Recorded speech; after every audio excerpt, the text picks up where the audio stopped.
दें आपको कि झारखंड में एक बार फिर से ईडी का एक्शन में देखने को मिल रहा है और अब ईडी की नजर होटवार जेल पर पड़ी और बीते 3 नवंबर को होटवार जेल में छापेमारी के बाद एक बार फिर से हड़कंप मच गया और इस दौरान ईडी ने कई बड़े खुलासे किए। वहीं 3 नवंबर को ही छापेमारी में जमीन से जुड़े मामले के आरोपी प्रेम प्रकाश और अमित अग्रवाल समेत ईडी के कई अधिकारियों के खिलाफ साजिश रचे जाने की बात सामने आई और इस मामले में जेल के पदाधिकारियों से ईडी भी पूछताछ कर रही है।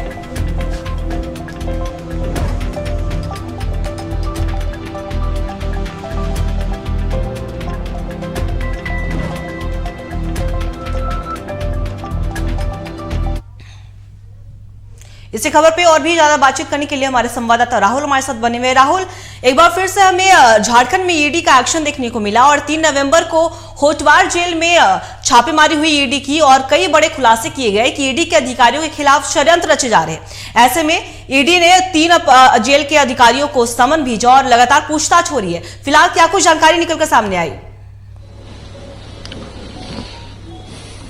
देखिए, अगर बीते दिनों की बात करें तो मंगलवार को जो पूछताछ हुई थी, बड़ा बाबू जो जेल के थे बिरसा मुंडा कारा के बड़ा बाबू मोहम्मद दानिश से पूछताछ हुई है। मोहम्मद दानिश से पूछताछ में जो जानकारी निकलकर सामने आई कि मोहम्मद दानिश ने स्वीकार किया है कि प्रेम प्रकाश और अमित अग्रवाल को जेल के अंदर फोन उपलब्ध कराया गया था और जो जेल के बड़े अधिकारी हैं उनके कहने पर बड़ा बाबू ने उन्हें फोन उपलब्ध कराया था जिसके माध्यम से कॉल किए जाते थे।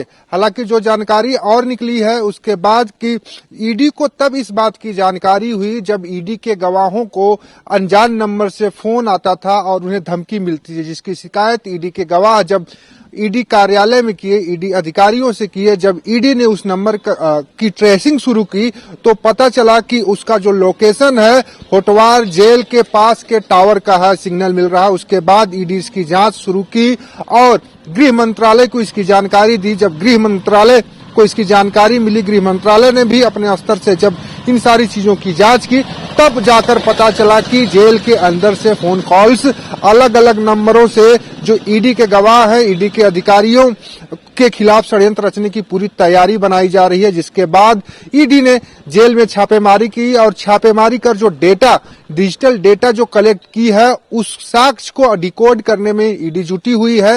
हालांकि मोहम्मद दानिश जो जेल के बड़ा बाबू थे उनसे पूछताछ हो चुकी है। आज जेलर हामिद से पूछताछ हो रही है।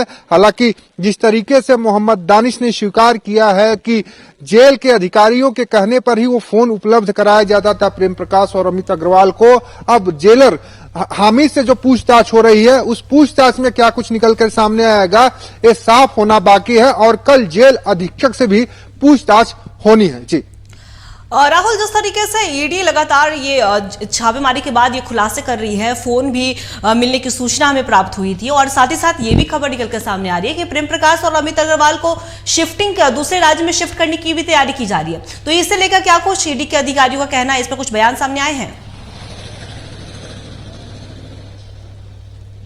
देखिए, अभी बयान की बात हम करें तो ईडी किसी तरह का अभी बयान जारी नहीं किया है। जब भी कोई बयान जारी करता है बाकायदे प्रेस रिलीज जारी होती है और पब्लिक डोमेन में होती है। ईडी की आप वेबसाइट पे जाएंगे और वहां से ही सारी चीजें, सारी डेटा आपको वहां से कलेक्ट हो जाती हैं, सारी जानकारियां मिल जाती है। लेकिन फिलहाल की हम बात करें तो ईडी की ओर से अभी तक कोई भी जानकारी सार्वजनिक नहीं की गई है क्योंकि ये कॉन्फिडेंशियल जांच है और इस पूरे मामले में आप देखेंगे सीएमओ से जुड़े प्रेम प्रकाश और अमित अग्रवाल दोनों लोग, अमित अग्रवाल कोलकाता के बड़े कारोबारी हैं, वो भी जमीन घोटाले मामले में जेल में बंद है। प्रेम प्रकाश खनन मामले और जमीन घोटाले मामले में बंद है। उसके अलावा शराब घोटाले मामले में भी अमित जो प्रेम प्रकाश हैं, पावर ब्रोकर हैं, उनके नाम सामने आ रहे हैं। हालांकि ये सारी चीजें जांच का विषय है और ईडी इस मामले की जांच कर भी रही है। लेकिन हम जेल की अगर बात करें तो जेल में जिस तरीके से इन लोगों ने सक्रियता दिखाई, उस सक्रियता को लेकर अब जेल प्रबंधन पे सवाल खड़े हुए हैं और जेल प्रबंधन के सवाल को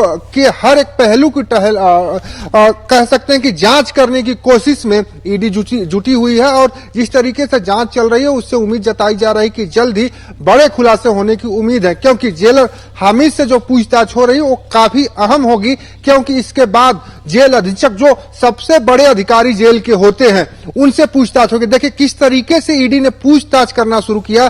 पहले ईडी ने पूछताछ किया जेल के बड़े बाबू से, उसके बाद जेलर से, उसके बाद जेल अधीक्षक से, आने छोटे कर्मचारी से सीढ़ी दर सीढ़ी चढ़ने के काम ईडी ने किया है। और अब कल जो पूछताछ होगी पुलिस जेल के अधीक्षक से वो काफी अहम होगी इस मायने में भी कि इनकी सक्रियता के पीछे किसका हाथ था। जी राहुल, जिस तरीके से ईडी लगातार जेल के अधिकारियों से पूछताछ कर रही है और आपने बोला कि जेल अधीक्षक से पूछताछ काफी अहम होने वाली है, तो इस तरीके से अब जेल के मामले का खुलासा हुआ। ईडी ने कई खुलासे किए कि षड्यंत्र रचे जा रही थी ईडी के अधिकारियों के खिलाफ। तो ऐसे में क्या राजनीतिक महकमे में कुछ हलचल मची हुई है?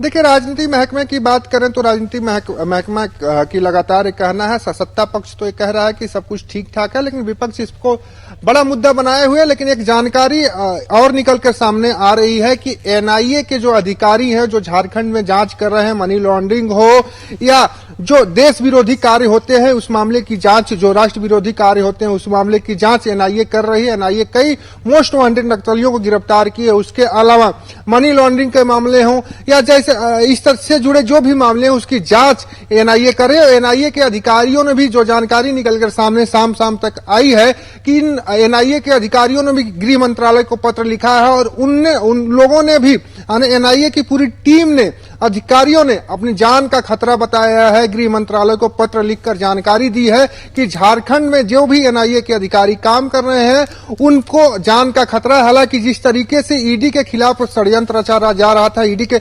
अधिकारियों के खिलाफ षड्यंत्र रचा जा रहा था, अब ठीक उसी तरीके से एनआईए के अधिकारी भी गृह मंत्रालय को इसको जानकारी दी है। अब इसकी जानकारी देने के बाद अब समझ में से थोड़ा सा परे है कि ईडी और एनआईए दोनों अधिकारी जो केंद्रीय जांच एजेंसियां हैं वो झारखंड में सुरक्षित महसूस नहीं कर रही है। इसके पीछे किसका हाथ है? हालांकि जेल से जो गुर्गे हैं, जेल में जो बंद कई उग्रवादी संगठन है, कई नक्सली हैं, वो अपना काम बखूबी चला रहे थे। जेल में काम चलाने के लिए अपना जो नेटवर्क चलाने का काम कर रहे हैं, उसके पीछे बड़ा एक कारण है कि अभी भी जेलों में 2G जो जैमर लगे हुए हैं, जबकि अभी लोग 4G और 5G मोबाइल यूज कर रहे हैं, तो वो कारगर जेल में साबित नहीं होते हैं 2G जैमर 4G और 5G मोबाइलों के लिए। तो इसको देखते हुए जेल प्रबंधन और सरकार को इस पर भी दिशा निर्देश जारी करना चाहिए, इस पर भी ध्यान देना चाहिए। लेकिन उस पर ध्यान देने के बजाय जो सरकार दूसरे तरफ ध्यान दे रही, जिसका खामियाजा लोगों को भुगतना पड़ रहा है, लोगों की जो गाढ़ी कमाई है इस भ्रष्टाचार में खर्च हो रहा है, लोग उस अलग तरीके से इसे लूट रहे हैं, खसोट रहे हैं, जिसकी जांच ईडी कर रहे हैं। और लेकिन जिस तरीके से केंद्रीय जांच एजेंसियां झारखंड में अपने आप को सुरक्षित महसूस नहीं कर रही हैं, सुरक्षित अपने आप को नहीं बता रही हैं, तो झारखंड सरकार पर भी एक सवाल खड़ा करता है। क्योंकि अब एनआईए की ओर से जो केंद्र सरकार को, केंद्रीय गृह मंत्रालय को पत्र लिखा गया है, ये काफी अहम है।